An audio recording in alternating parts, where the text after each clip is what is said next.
अग्निशमन क्षेत्रात भारतात आणि परदेशात नाव मिळवलेल्या रॅपिड सिटी रॅपिड फायर ग्रुपतर्फे सोलापूरसह 3 प्रकल्प राबवण्यात येणार आहेत, अशी माहिती शशांक कुलकर्णी यांनी पत्रकार परिषदेत दिली।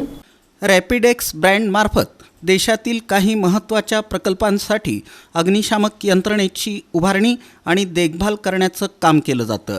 स्वसुरक्षा आणि अग्निशमन क्षेत्रात शिकलेल्या मनुष्यबळाची खूप मोठी मागणी आहे। या भूमिकेतूनच अतिशय तंत्रशुद्ध आणि योग्य शिक्षण युवक आणि युवतींना आपल्या भागात देण्याचा प्रयत्न केला आहे।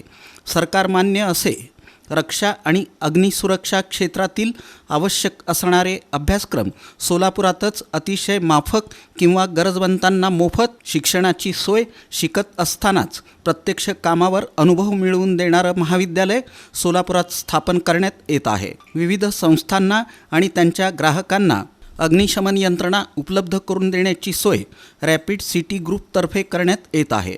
सुरुवातीला महाराष्ट्रातील 2 ठिकाणी आणि कर्नाटकातील 2 ठिकाणी अशा प्रकारची संकुले उभारण्याचं योजण्यात आलं आहे। त्याची सुरुवात ही अर्थातच सोलापुरातून केली जाणार आहे। सोलापुरातील उपलब्ध असलेले तज्ज्ञ कास्टिंग कामगार तसंच वस्त्रनिर्माण क्षेत्रातील कामगार आणि मनुष्यबळ यांचा विचार करून सुरक्षा साहित्य निर्माण करण्याचा प्रकल्प सोलापुरात MIDCमध्ये उभा करण्याची संपूर्ण तयारी केलेली आहे, असंही शशांक कुलकर्णी यांनी सांगितलं।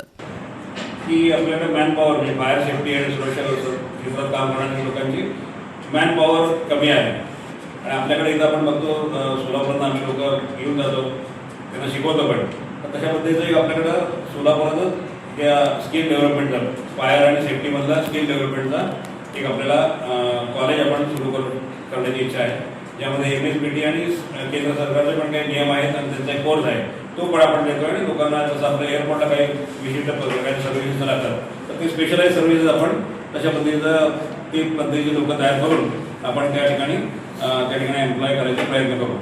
तर हा भाग आमच्यासाठी असा आला की आम्ही अनुभवातून एवढं बघितला की कशा पद्धतीचं लोक आपल्याला कमी पडत आहेत आणि आपल्याकडे सोलापुरात कशा पद्धतीचं स्किल डेव्हलपमेंट असायला पाहिजे, आपल्याकडे आणायचे आपल्याकडे चांगले लोक सोलापुरात आहेत। या पत्रकार परिषदेला अर्जुन चव्हाण उपस्थित होते।